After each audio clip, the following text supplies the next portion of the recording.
तेलंगाना के मुख्यमंत्री के चंद्रशेखर राव ने हाल ही में 5 अक्टूबर को अपनी पार्टी का नाम टीआरएस यानी कि तेलंगाना राष्ट्र समिति से बदलकर बीआरएस भारत राष्ट्र समिति कर दिया है।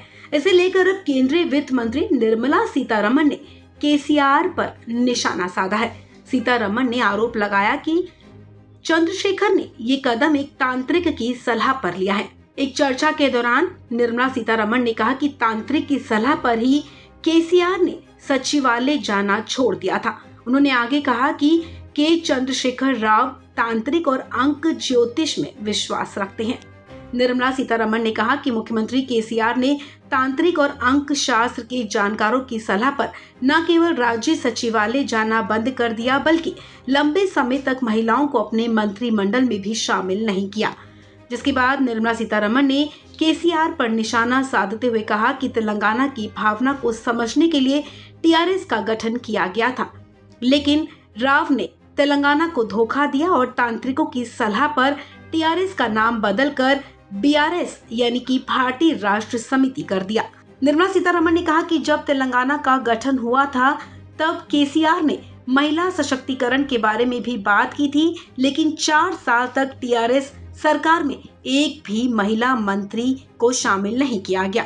केंद्रीय मंत्री ने आगे कहा कि दक्षिणी राज्य में टीआरएस के फिर से सत्ता में आने के बाद भी लगभग 1 साल तक कैबिनेट में कोई महिला मंत्री नहीं है। उन्होंने कहा कि केसीआर ने तांत्रिकों और अंक शास्त्रियों की सलाह पर सचिवालय जाना बंद कर दिया और अब तो उन्होंने अपनी पार्टी का नाम भी बदल लिया है। सीतारमण ने कहा कि टीआरएस के शासन काल में तेलंगाना राजस्व अधिशेष वाले राज्य की श्रेणी से राजस्व घाटा वाले राज्य के रूप में तब्दील हो गया। उन्होंने कालेश्वरम परियोजना के बारे में कहा कि इसे 40,000 करोड़ रुपए के बजट के साथ पूरा किया जाना था, जो बढ़कर करीब 1.5 लाख करोड़ रुपए तक पहुंच गया है, जबकि इसके वास्तविक कारणों का पता नहीं चल सका है। सीतारमण ने आरोप लगाया कि टीआरएस सरकार सभी मोर्चों पर विफल रही है।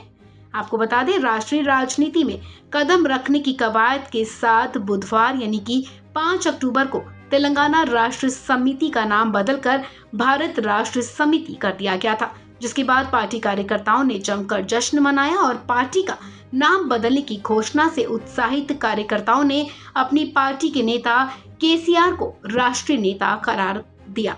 कार्यकर्ताओं ने देश के नेता केसीआर के नारे भी लगाए थे। इस खबर में फिलहाल इतना ही। तमाम अपडेट्स के लिए आप बने रहें वन इंडिया हिंदी के साथ।